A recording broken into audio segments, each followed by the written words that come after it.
We salute real heroes. പൊള്ളുന്ന പനിച്ചൂടിലും കലപിലാന്ന് സംസാരിച്ച് ആശുപത്രിയിലേക്ക് നടന്നു തന്നെ തിരിച്ചെത്തിയ ഒരു 2ാം ക്ലാസ്സുകാരി. ഒരു രാവ് വെളുത്തപ്പോഴേക്കും വിധി മറ്റൊന്നായിരുന്നു. ഒരുപാട് ഓടിക്കളിച്ച മുറ്റത്ത് പതിഞ്ഞുപോയ ആ കുഞ്ഞു കാലടിപ്പാടുകൾ കാലം എന്നേക്കുമായി മായ്ച്ചു കളഞ്ഞു. അങ്ങനെ മലപ്പുറം നിലമ്പൂരിലെ മാരിയത്തിൻ്റെ ജീവിതം ഒരു 2ാം ക്ലാസ്സിന് മുമ്പും പിമ്പുമെന്ന് 2ആയി വിഭജിക്കപ്പെട്ടു. മാരിയത്ത് ഒരു വിസ്മയമാണ്. ജീവിതത്തോട് നിരന്തര സമരം ചെയ്ത് ചിരിക്കാൻ പഠിച്ച പെൺകുട്ടി. ഒരു ചിരിയിലൂടെ, സ്പർശനത്തിലൂടെ മറ്റുള്ളവരെ തന്നിലേക്ക് പിടിച്ചടിപ്പിക്കുന്ന അപൂർവ വ്യക്തിത്വം.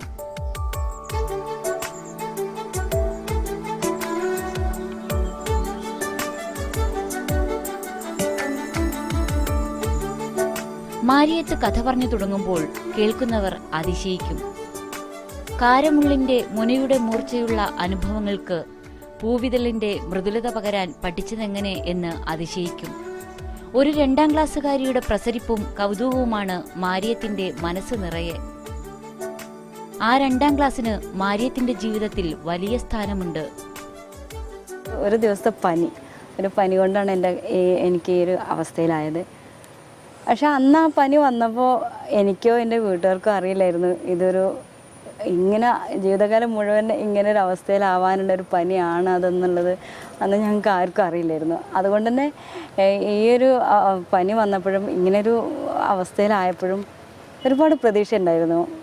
ഇത് ഇന്നല്ലെങ്കിൽ നാളെ മാറും എന്നുള്ളൊരു പ്രതീക്ഷ ഞങ്ങൾക്ക് എല്ലാവർക്കും ഉണ്ടായിരുന്നു. അവരെക്കാൾ എനിക്കുണ്ടായിരുന്നു.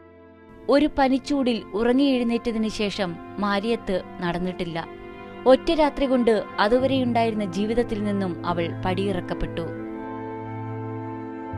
മകളൊന്ന് നടന്നു കാണാൻ ബാപ്പയും ഉമ്മയും ആശുപത്രികൾ കയറിയിറങ്ങി. ആ സ്വപ്നം ഒരിക്കലും നടക്കില്ലെന്നറിഞ്ഞപ്പോൾ നിശബ്ദരായി അവർ അവൾക്ക് കൂട്ടിരുന്നു.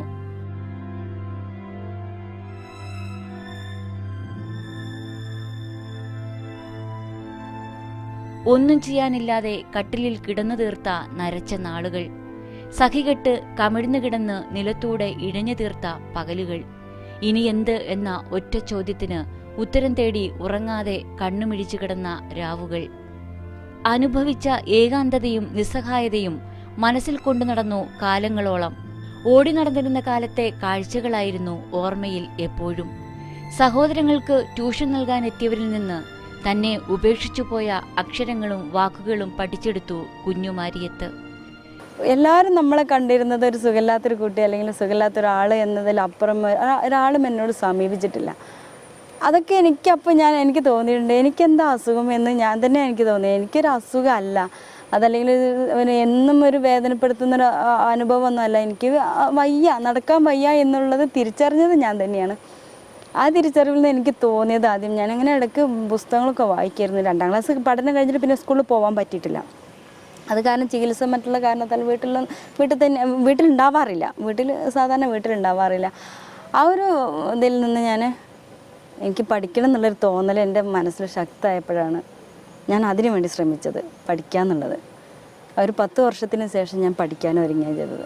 സ്നേഹമയികളായ കുറെ നല്ല മനുഷ്യരുടെ സാന്നിധ്യമുണ്ടായിരുന്നു മാരിയത്തിന്റെ ജീവിതത്തിൽ. വീടിനു മുന്നിലെ മൈതാനത്ത് കുട്ടികൾ കളിക്കുന്നത് നോക്കി വരാന്തയിൽ വെറുതെ ഇരിക്കുമായിരുന്നു അവൾ. കുട്ടികൾക്കൊപ്പമുണ്ടായിരുന്ന കുഞ്ഞമ്മ ടീച്ചറുടെ കണ്ണിൽപ്പെട്ടു ആ പെൺകുട്ടി. കുഞ്ഞമ്മ ടീച്ചറും സുഹൃത്തും മിനി പ്രസാദും ചേർന്ന് മാരിയത്തിന് പഠിക്കാനുള്ള അവസരമൊരുക്കി. 18 വയസ്സ് പൂർത്തിയായ മാരിയത്ത് SSLC പരീക്ഷ എഴുതാൻ തയ്യാറെടുത്തു. 3 മാസം രാവും പകലുമില്ലാതെ പഠനം. കണക്കും സയൻസും ഇംഗ്ലീഷുമൊക്കെ ബാലികേറാ മലയായിരുന്നു. എന്നിട്ടും മാരിയത്ത് ആ പരീക്ഷ പാസായി. 2ാം ക്ലാസ്സിൽ നിന്ന് ഇറങ്ങിപ്പോന്ന 9 വയസ്സുകാരി അങ്ങനെ 18ാം വയസ്സിൽ വീണ്ടും സ്കൂളിലെത്തി. ഏറെ ആത്മീയ ബന്ധമുണ്ടായിരുന്ന മിനി ടീച്ചറിന്റെ നിർബന്ധം മൂലം കോളേജിൽ പോകാൻ തീരുമാനിച്ചു. ആദ്യ ദിവസം തന്നെ കോളേജ് പഠനം അവസാനിപ്പിച്ചാലോ എന്ന് തോന്നിക്കുന്ന കടുത്ത അനുഭവങ്ങൾ. സ്കൂളിൽ പോകാതെ കാലങ്ങളോളം കഴിഞ്ഞിരുന്ന ഒരാൾ പെട്ടെന്ന് കോളേജിലെത്തുക.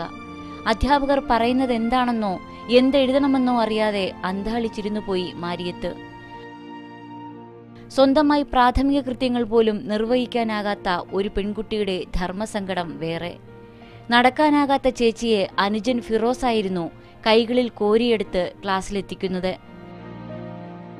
ഏറ്റവും സങ്കടകരമായ അനുഭവങ്ങൾ പോലും നിറപുഞ്ചിരിയോടെ മാരിയത്ത് വിവരിക്കുന്നു. കേൾക്കുന്നവരെ നൊമ്പരപ്പെടുത്തുന്ന അനുഭവങ്ങളിൽ ആത്മരോദനത്തിൻ്റെ നിസ്സഹായതയല്ല, ആത്മവിശ്വാസത്തിൻ്റെ ഊർജമാണ് മാരിയത്ത് നിറയ്ക്കുന്നത്. കാണുന്നവരോടെല്ലാം സൗഹൃദം. അത്രമേൽ ജീവിതം ലളിതമാക്കാൻ മാരിയത്തിന് കഴിയുന്നു. ഇനിയും ഇനിയും പഠിക്കാനുള്ള അദമ്യമായ മോഹത്തിനിടയിലും മറ്റുള്ളവർക്കുണ്ടാക്കുന്ന അസൗകര്യമോർത്ത് മാരിയത്തിൻ്റെ മനം നൊന്തു. ക്ലാസ്സിൽ പല വിഷയങ്ങളും മനസ്സിലായതേയില്ല. എങ്കിലും വാശിയോടെ പഠിച്ചു. തനിക്കായി പ്രാർത്ഥിക്കുന്നവരെയും എന്നും കോരിയെടുത്ത് ക്ലാസ്സിലെത്തിക്കുന്ന അനുജനെയും ഓർത്തപ്പോൾ ജയിച്ചേ തീരൂ എന്ന് തീരുമാനിച്ചു. ജയിക്കാൻ ആവശ്യമായതിലും കൂടുതൽ മാർക്ക് വാങ്ങിയാണ് മാരിയത്ത് പ്രീ ഡിഗ്രി പാസ്സായത്. വീണ്ടും ഡിഗ്രിക്കായി കോളേജിലേക്ക്. എന്നാൽ അനുജൻ ഫിറോസിന് ജോലിക്കായി ഗൾഫിലേക്ക് പോകേണ്ടി വന്നതിനാൽ ഡിഗ്രി പഠനം അവസാനിപ്പിക്കാൻ മാരിയത്ത് തീരുമാനിച്ചു. ഞാനും തന്നെ വിചാരിച്ചത് എനിക്കെൻ്റെ വീട്ടിൽ നിന്ന് ആ ഒരു ലോകത്ത് നിന്ന് എനിക്ക് ഇവിടെ വന്നിരുന്നത് പഠിക്കാൻ വേണ്ടിയിട്ടായിരുന്നില്ല ഞാൻ കോളേജിൽ വന്നിരുന്നത്. അതിലപ്പുറം എനിക്ക് കുറേ കുട്ടികളെ കാണാനും കുറേ സന്തോഷകരമായ കാഴ്ച കാണാനൊരു അവസരം എനിക്ക് ആ 2 വർഷത്തിലുണ്ടായത്. പഠിച്ച് പാസ്സാവുക എന്നതിനേക്കാൾ എനിക്ക് ഇതാണ് എൻ്റെ മനസ്സിലുണ്ടായിരുന്നത്. അപ്പോഴത്തെ സന്തോഷം, പഠിക്കുക, അങ്ങനെ ഒരു ലക്ഷ്യം ഉണ്ടായിരുന്നു. പക്ഷെ അതിനേക്കാൾ എൻ്റെ വീട്ടിൽ നിന്ന് എനിക്ക് വരുന്നത് കോളേജിൽ പോകുക, കോളേജ് ഇല്ലാത്തൊരു ദിവസം എനിക്ക് ഓർക്കാനും കൂടി പറ്റില്ല. അത്രയും സന്തോഷകരമായിട്ടുള്ള എല്ലാവരും നല്ല കൂട്ടും നല്ല കുട്ടികളും കൂട്ടുകാരും എല്ലാം നല്ല സപ്പോർട്ടായിരുന്നു എനിക്കുണ്ടായിരുന്നത്. പുതിയ സൗഹൃദങ്ങളും പ്രോത്സാഹനങ്ങളും സമ്മാനിച്ച് കോളേജ് ജീവിതം അവസാനിച്ചു. വീണ്ടും സന്ദർശകരുടെ സഹതാപവും വീൽചെയറിലെ ഏകാന്തതയും. ഓടി നടന്നു കണ്ടിരുന്ന കാഴ്ചകളും അനുഭവങ്ങളും ഉള്ളിൽ തിളച്ചുമറിയുമ്പോൾ അതൊക്കെ ഡയറിയിലേക്ക് പകർത്തിയിരുന്നു മാരിയത്ത്. കോളേജ് പഠനത്തിന്റെ തിരക്കൊഴിഞ്ഞപ്പോൾ ആ ഡയറികളൊക്കെ പൊടിതട്ടിയെടുത്തു. കമ്പ്യൂട്ടർ പഠിക്കുന്നതിന്റെ ഭാഗമായി അതൊക്കെ ടൈപ്പ് ചെയ്യാൻ തുടങ്ങി. വെട്ടും തിരുത്തും കഴിഞ്ഞപ്പോൾ ഒരു ചെറിയ പുസ്തകമാക്കി. 100 കോപ്പികൾ മാത്രം. കാലം മായ്ച്ചു കളഞ്ഞ ആ കാൽപ്പാടുകളുടെ കഥ അങ്ങനെ ലോകമറിഞ്ഞു. ജസ്റ്റ് ഞാൻ എൻ്റെ കാര്യങ്ങളെല്ലാം പകർത്തി വെച്ചതാണ്. അപ്പോൾ എഴുതി വന്നപ്പോൾ ഒറ്റ കുറച്ചൊരു ദിവസം ഒരു 2 ആഴ്ചയോളം ഇരുന്നിട്ട് ഞാൻ എൻ്റെ മനസ്സ് തോന്നിയതെല്ലാം ഞാൻ അങ്ങ് പകർത്തി വെച്ചു. അത് വെറുതെ പുസ്തകമാക്കണം എന്നുള്ള ഉദ്ദേശം ഒന്നും ഉണ്ടായിട്ടല്ല, വെറുതെ എനിക്കൊന്ന് എഴുതണം തോന്നി, അങ്ങനെ എഴുതി വെച്ചു. ആ എഴുതി കുറേ ഉണ്ടായിരുന്നു, ഒരുപാട് പേപ്പർ. അപ്പോൾ എനിക്കിന്ന് ആകെ ഒരു റിലാക്സ് ആയി മനസ്സിൽ. കാരണം നമ്മളെ ഒരുപാട് കൂട്ടുകാരുണ്ടെങ്കിൽ കൂടി ജസ്റ്റ് ഒന്ന് വിളിക്കുകയോ അല്ലെങ്കിൽ സംസാരിക്കുകയോ അല്ലെങ്കിൽ എൻ്റെ അടുത്തൊന്ന് വരുമോ എന്നതിലപ്പുറം എല്ലാവരും എൻ്റെ അടുത്ത് നമ്മളൊരു കുറേ നേരം ചിലവഴിക്കാവുന്ന സുഹൃത്തുക്കൾ ആരും അങ്ങനെ എൻ്റെ അടുത്ത് ഇല്ല, എനിക്കില്ല. അപ്പോൾ എനിക്കിത് പറഞ്ഞു കഴിഞ്ഞപ്പോൾ ഞാൻ ഇത്രയും നാളും ആരോടും പറയാത്ത കുറേ കാര്യങ്ങളാണ് ഞാൻ എഴുതി വെച്ചത്. നിധി പോലെ സൂക്ഷിക്കുന്ന സൗഹൃദങ്ങളായിരുന്നു മാരിയത്തിൻ്റെ സ്വത്ത്. പ്രിയപ്പെട്ട സുഹൃത്തുക്കൾക്കും ഏറെ ഇഷ്ടമുള്ള എഴുത്തുകാർക്കും 2008 ന്യൂ ഇയർ ഗിഫ്റ്റായി കാലം മായ്ച്ച കാൽപ്പാടുകൾ തപാലിൽ ലഭിച്ചു. പുസ്തകം വായിച്ച കെ ജയകുമാർ പറഞ്ഞു, മാനസ സഞ്ചാരിണിയാണ് ഈ കലാകാരി. നടന്നെത്താൻ കഴിയാത്ത മനസ്സിൻ്റെ നടവഴികളിലും പുൽമേടുകളിലും പുഴയോരങ്ങളിലും സ്നേഹിക്കുന്നവരെ നിരന്തരം കാണുകയും അവരോട് സംവദിക്കുകയും ചെയ്യുന്നുണ്ട് മാരിയത്തിൻ്റെ മനസ്സ്.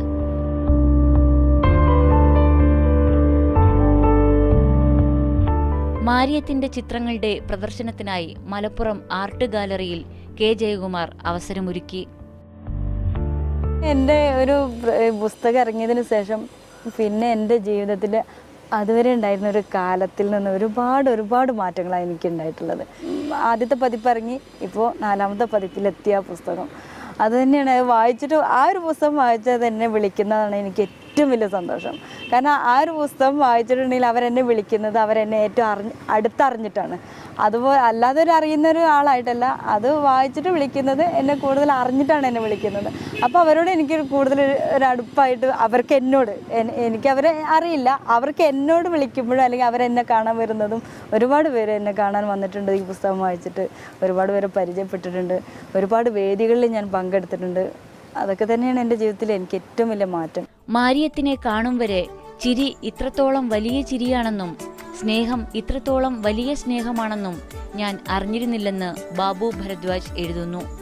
വെറും 30 വയസ്സ് മാത്രമുള്ള ഒരാളുടെ ആത്മകഥ അങ്ങനെ വായിക്കപ്പെടാൻ തുടങ്ങി. തന്റെ ജീവിതത്തിലെ വിവിധ ഘട്ടങ്ങൾ കാലം മായ്ച്ച കാൽപ്പാടുകളിൽ വ്യക്തമാക്കുന്നു എഴുത്തുകാരി.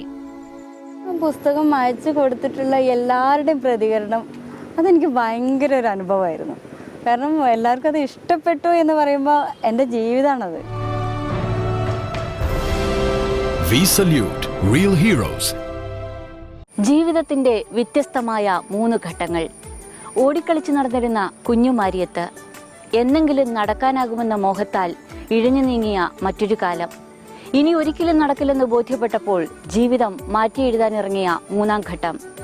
കരയിക്കുന്ന ചോദ്യങ്ങൾക്ക് അവധി നൽകി ജീവിതം തിരികെ പിടിച്ചു 3-ാം ഘട്ടത്തിൽ മാരിയത്ത്.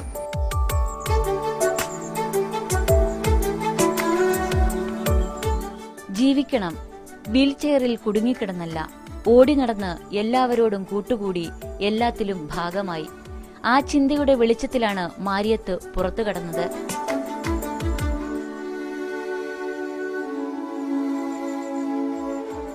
കാലം മായ്ച്ച കാൽപ്പാടുകളിലൂടെ മാരിയത്തിന്റെ ജീവിതം തിരിച്ചറിഞ്ഞു കാലിക്കറ്റ് സർവകലാശാലയുടെ ഡിപ്പാർട്ട്മെന്റ് ഓഫ് വുമൺ സ്റ്റഡീസ്.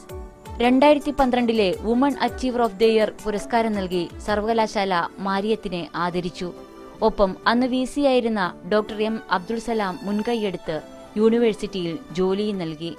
അങ്ങനെ നിലമ്പൂരിലെ വീട്ടിൽ നിന്നും മാരിയത്തിന്റെ വീൽചെയർ തേഞ്ഞിപ്പാലത്തെ ക്യാമ്പസിലെത്തി. സ്വന്തം ശാരീരികമായിട്ടുള്ള അവശതകളെല്ലാം മറന്നുകൊണ്ട് അവരെ ഏൽപ്പിക്കുന്ന ഏത് ജോലിയും ചെയ്യുവാൻ വളരെ ഉത്സാഹപൂർവ്വം അത് ചെയ്തു തീർക്കുവാൻ കഴിവുള്ള ഒരു വ്യക്തിത്വത്തിനുടമയാണ് നമ്മുടെ മാരിയത്ത്. അവർ അധികകാലമായിട്ടില്ല യൂണിവേഴ്സിറ്റി സർവീസിലെത്തിയിട്ട്, ഒരു 3 വർഷം മറ്റോ ആയിട്ടുള്ളൂ. എങ്കിൽ പോലും ഈ ലൈബ്രറി നടക്കുന്ന എല്ലാ സാംസ്കാരിക പ്രവർത്തനങ്ങളിലടക്കം പങ്കുചേർന്നുകൊണ്ട് അവരുടേതായിട്ടുള്ള സംഭാവനകൾ നൽകാൻ വേണ്ടി മാരിയത്ത് എല്ലാ കാലത്തും ശ്രമിച്ചിട്ടുണ്ട്. മാരിയത്ത് ശരിക്കും നമുക്ക് പറയുകയാണെങ്കിൽ എപ്പോഴും പ്ലസൻ്റാണ്. എപ്പോഴും എന്തുണ്ടെങ്കിലും ചിരിച്ച് സംസാരിച്ച് നല്ല പ്ലസ് നമുക്ക് കാണുമ്പോൾ നമുക്കും ശരിക്കും ഒരു പോസിറ്റീവ് എനർജിയാണ് ശരിക്കും കിട്ടുന്നത്. അങ്ങനെ ഒരു പ്രശ്നമുള്ള ഒരു ഫീലിംഗ് അങ്ങനത്തെ ഒന്നും മാരിയത്തേക്കില്ല. ശരിക്കും എന്താ പറയുക, നമുക്കൊക്കെ ശരിക്കും ഒരു പാടാണ് ശരിക്കും മാരിയത്താന്ന് പറയുന്നത്. യൂണിവേഴ്സിറ്റി ക്യാമ്പസിലെ ക്വാർട്ടേഴ്സിലെത്തിയപ്പോൾ ജീവിതത്തിന്റെ മറ്റൊരു വഴിയിലൂടെയായി സഞ്ചാരം. ജ്യേഷ്ഠത്തി റെജീനയുടെ മകൻ റസീൽ മാരിയുമ്മയ്ക്കൊപ്പം നിന്നു. അന്ന് 8ാം ക്ലാസ്സിലായിരുന്ന റസീൽ പിറ്റേ വർഷം മുതൽ മാരിയുമ്മയെ എടുത്തു നടക്കാൻ തുടങ്ങി. ഇപ്പോൾ +1 പഠിക്കുന്ന റസീലിന്റെ കരുതലിനെക്കുറിച്ച് പറയുമ്പോൾ മാരിയത്തിന്റെ കണ്ണുകൾ നിറയും.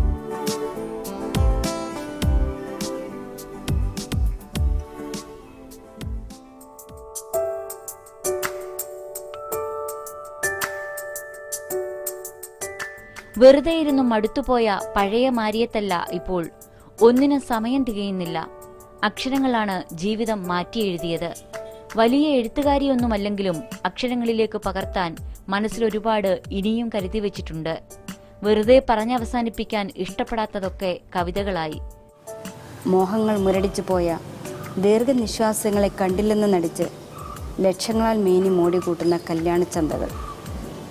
അർഹതകൾ അവഗണിക്കപ്പെടുന്നവർക്കിടയിൽ അജ്ഞത നടിക്കുന്ന പുറംമോടികളുടെ പോക്കറ്റ് തടിച്ചു വീർക്കുന്നുവെന്നും നേരിൻ്റെ നോവറിഞ്ഞ ചില വെളിപാടുകളാണ്. ഒരു ആത്മകഥയിലൂടെ മാറിമറിഞ്ഞ ജീവിതത്തെക്കുറിച്ച് പറയാൻ ഇനിയും മറ്റൊരു ആത്മകഥ കൂടി എഴുതേണ്ടി വരും മാരിയത്തിന്. ഒരു വീൽചെയറിൽ ഒതുങ്ങുന്നതല്ല മാരിയത്തിന്റെ സഞ്ചാരം. ലോകത്തിലേക്ക് ഇറങ്ങിച്ചെല്ലുകയല്ല, ലോകത്തെ തന്നിലേക്ക് വിളിക്കുകയാണ് ഈ കലാകാരി. വാക്കുകളിലൂടെ പറയാനാകാത്തതൊക്കെ അക്ഷരങ്ങളിലൂടെ പങ്കുവച്ചു. അക്ഷരങ്ങളിലും ഒതുങ്ങാത്ത ചിന്തകൾ വരകളിലാക്കി.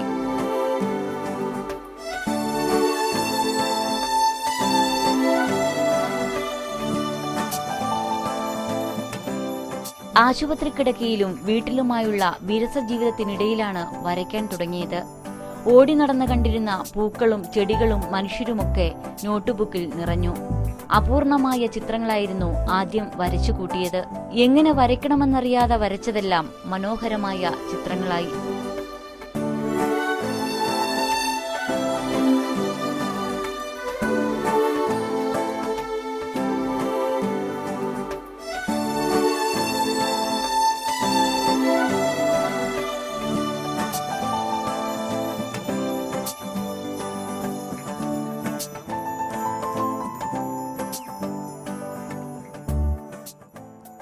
കാലുകൾക്ക് സ്വാധീനമില്ലെങ്കിലും ഇലക്ട്രോണിക് മെഷീൻ വാങ്ങി തുന്നലും ഏറ്റെടുത്തു. വീൽചെയറിലായി പോയ ഒരു സ്ത്രീക്ക് നേരിടേണ്ടി വരുന്ന വെല്ലുവിളി വിവാഹകാര്യത്തിൽ മാരിയത്തിനുമുണ്ട്.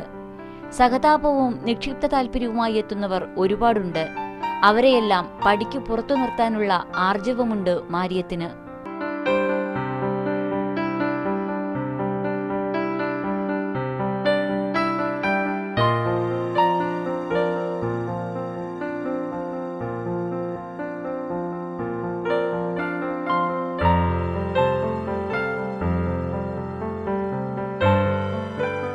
ഒന്നുമില്ലായ്മയിൽ നിന്നും ഒരു പുനർജന്മം. അങ്ങനെയാണ് മാരിയത്ത് സ്വന്തം ജീവിതത്തെ കാണുന്നത്. എടുത്തു പറയാൻ മാത്രം കഴിവുകളൊന്നും തനിക്കില്ല. പക്ഷേ എന്തെങ്കിലുമൊക്കെ ചെയ്തിരിക്കുമ്പോൾ വെറുതെ ഇരുന്ന് ജീവിതം തീർക്കുന്ന ഒരാൾ എന്ന ദുഃഖമില്ല. മനസ്സിലൊരുപാട് സ്വപ്നങ്ങളുണ്ട്. ഇനിയും ചെയ്യാനും ഇനിയും പ്രവർത്തിക്കാനും ഇനി ഒരുപാട് ചെയ്യണം എന്നുള്ളത് എൻ്റെ മനസ്സിൽ ആഗ്രഹമുണ്ട്. മുന്നിൽ തെളിഞ്ഞു വന്ന ഏറ്റവും ചെറിയ സാധ്യതകൾ പോലും പ്രയോജനപ്പെടുത്തി. അങ്ങനെ എഴുത്തുകാരിയും കവയിത്രിയും ചിത്രകാരിയുമൊക്കെയായി. പൊതുപരിപാടികളിലും സജീവം. പുതിയ ജീവിതയാത്ര ആസ്വദിക്കുകയാണ് മാരിയത്തിപ്പോൾ.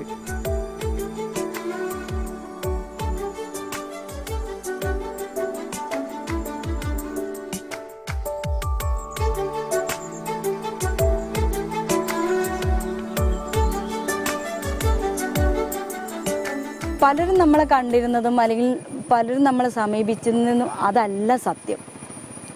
ആ ഒരു സത്യം അതല്ല എന്ന് തിരിച്ചറിയേണ്ടത് നമ്മളാണ്. നമ്മൾക്ക് എന്താണ് കുറവ്, നമുക്ക് എന്താണ് കഴിയുക എന്ന് തിരിച്ചറിയേണ്ടതും പ്രവർത്തിക്കേണ്ടതും നമ്മളാണ്. ആര് നമ്മളെ എന്ത് പറഞ്ഞാലും നമുക്ക് ചെയ്യാൻ കഴിയുന്നത് ചെയ്യാൻ ശ്രമിക്കുക. ജീവിതത്തിൽ മാറ്റങ്ങൾ വരുത്താൻ ശ്രമിക്കുന്നുണ്ടെങ്കിൽ അത് സ്വയം മാറ്റാനേ പറ്റുള്ളൂ. അത് വേറൊരാൾ നിർബന്ധിച്ച് നമുക്ക് ചെയ്യാൻ പറ്റുന്നൊരു കാര്യമല്ല. അപ്പോൾ നമ്മളെ വിഷമങ്ങളെ അല്ലെങ്കിൽ നമ്മളുടെ കാര്യങ്ങളെ നമ്മളത് ഏത് ലെവലിൽ കൊണ്ടുപോകണമെന്ന് പോസിറ്റീവായിട്ട് ചിന്തിക്കുക.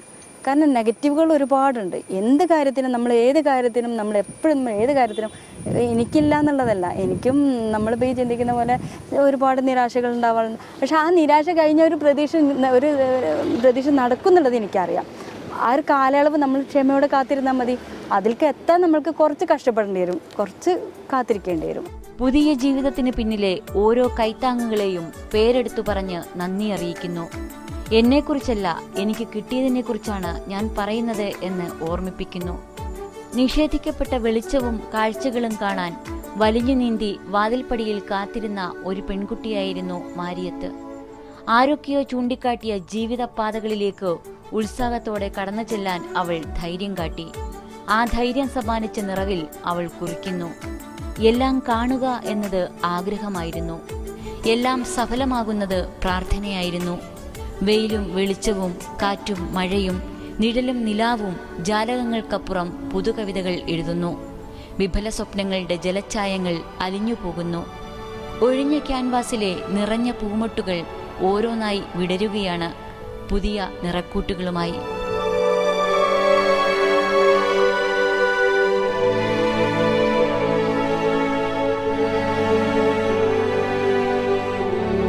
ഓരോരുത്തരും സ്വയമാണ് ഔന്നത്യം നേടേണ്ടത്.